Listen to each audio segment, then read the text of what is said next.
Assalamualaikum warahmatullahi wabarakatuh. Ketemu lagi di channel YouTube Ibu. Nah, sekarang kita melanjutkan materi interaksi sosial. Kalau minggu lalu kita sudah mempelajari asosiatif, dan untuk minggu ini kita akan mempelajari disosiatif kebalikannya. Oke. Disosiatif merupakan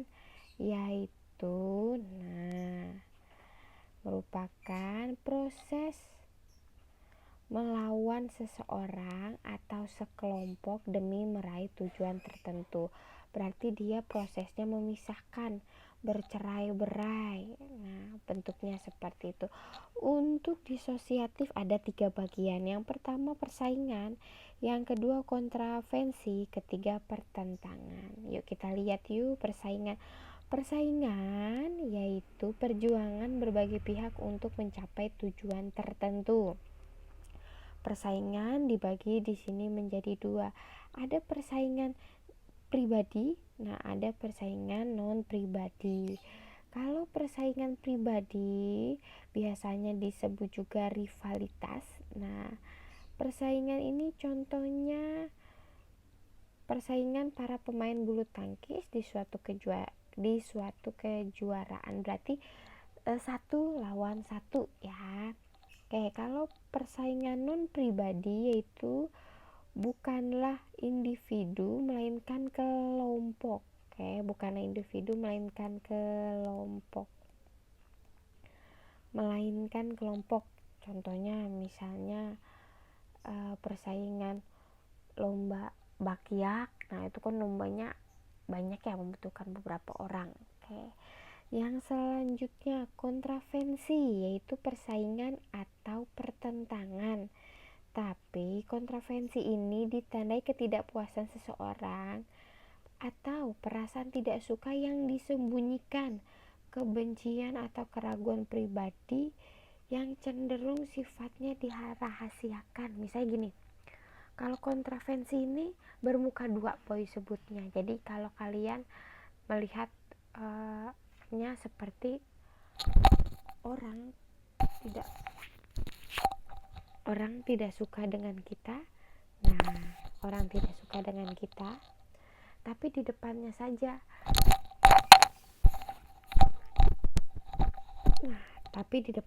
Dia baik, tapi di belakangnya tidak. Jadi di depannya dia senyum-senyum, bahagia, senang lihat kita menang, kesuksesan, tapi di belakangnya secara nggak langsung dia nggak suka. Gitu. Jadi ada rasa benci, ada rasa kecewa kenapa dia itu harus menang. Contohnya misalnya seseorang ada yang juara kelas nih, dia memberikan selamat kepada orang tersebut, selamat ya udah juara kelas. Nah, terus tapi dalam hatinya berkata, dia kan juara kelas hasil usaha nyontek, atau dia tuh nyontek aku, atau seharusnya kan aku yang jadi juara kelas. Nah, seperti itu. Lebih tepatnya iri.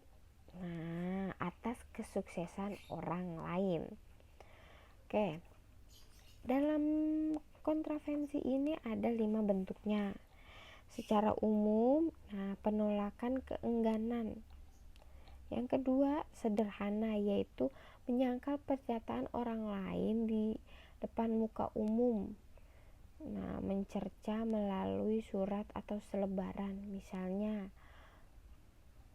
kayak kita, ini kan surat ya, bisa surat kabar, kita lihat, wah ini nggak benar nih, seperti itu beritanya. Yang selanjutnya ketiga ada intensif, yaitu misalnya penghasutan penyebaran desas-desus. Nah, misalnya lagi ada berita burung, bahwa itu sebetulnya berita burung itu berita masih kabar tidak jelas sumbernya dari mana, seperti itu. Keempat itu rahasia, menyembunyikan rahasia kepada lawannya mengenai suatu strategi untuk menjatuhkan.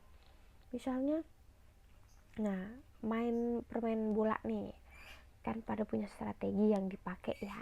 Nah, ada terdapat strategi misalnya salah satunya untuk menjatuhkan lawan dengan menciderai lawannya, itu nggak boleh.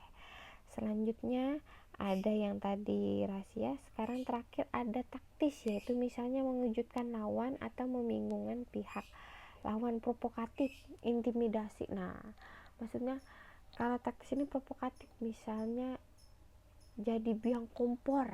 Biang kompor tuh nambahin masalah, jadi provokatif. Nah, itu yang nggak boleh. Terakhir ada pertentangan.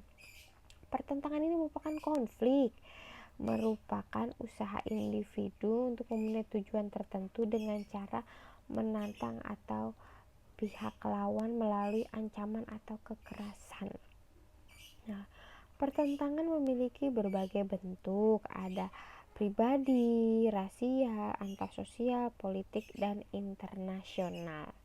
Oke, sampai sini mudah-mudahan kalian paham mengenai disosiatif, mengenai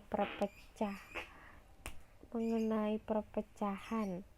Kayak untuk tugas, kalian bisa lihat di buku paket halaman 108 aktivitas IPS. Nah, untuk tugas lihat di buku paket halaman 108 mengenai aktivitas IPS. Nah, ada soal 1 sampai 3. Nah, soal tersebut kalian cukup mengerjakan nomor 1, 2, dan 3 saja. Nah, di buku paket tuh angkanya salah, ada 1, 2, 3, 4. Nah, tapi dia ditulisnya 1, 2, 2, 3. Kalian cukup mengerjakan nomor 1, 2, dan 3 saja di classroom. Ditulis di buku tulis dan difoto. Soal tersebut merupakan bagian dari keterampilan. Oke, paham? Terima kasih sudah mendengarkan YouTube channel Ibu. Assalamualaikum warahmatullahi wabarakatuh.